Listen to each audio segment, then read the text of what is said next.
बिस्मिल्लाहिर्रहमानिर्रहीम, अस्सलाम वालेकुम। वेलकम टू माय चैनल दावत इस्लाम। मैं हूं आपका दोस्त शफकत अली ऑफिशियल। उम्मीद करता हूं कि आप सब लोग ईमान के आला दर्जे पे होंगे। सूरह हूद की आयत नंबर 109 का तर्जुमा, बस ए नबी सल्लल्लाहु अलैहि वसल्लम, तू इन मबूदों की तरफ से किसी शक में न रहो जिनकी ये लोग इबादत कर रहे हैं।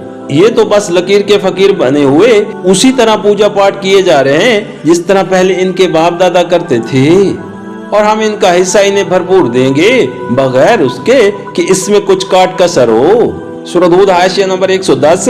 इसका मतलब ये नहीं है कि नबी करीम सल्लल्लाहु अलैहि वसल्लम वाकया इन मबूदों की तरफ से किसी शक में थे, बल्कि दरअसल ये बातें नबी करीम सल्लल्लाहु अलैहि वसल्लम को खिताब करते हुए आवामुल नास को सुनाई जा रही हैं। मतलब यह है कि किसी मत मकबूल को इस शक में न रहना चाहिए कि ये लोग जो इन मबूदों की परस्तिश करने और इनसे दुआएं मांगने में लगे हुए हैं, तो आखिर कुछ तो इन्होंने भी देखा होगा जिसकी वजह से ये इनसे नफा की उम्मीदें रखते हैं। वाकया ये है कि ये परस्तिश और नजरें और न्याज़ें और दुआएं किसी इल्म, किसी तजर्बे और किसी हकीकी मुशाहिदे की बिना पर नहीं है, बल्कि ये तो सब कुछ दरी अंधी तकलीद की वजह से हो रहा है। आखिर यही अस्ताने पिछली कौमों के यहाँ भी तो मौजूद थे और ऐसे इनकी करामतें इनमें भी मशहूर थी, मगर जब खुदा का अजाब आया तो वो तबाह हो गई और ये अस्ताने यूं ही धरे के धरे रह गए।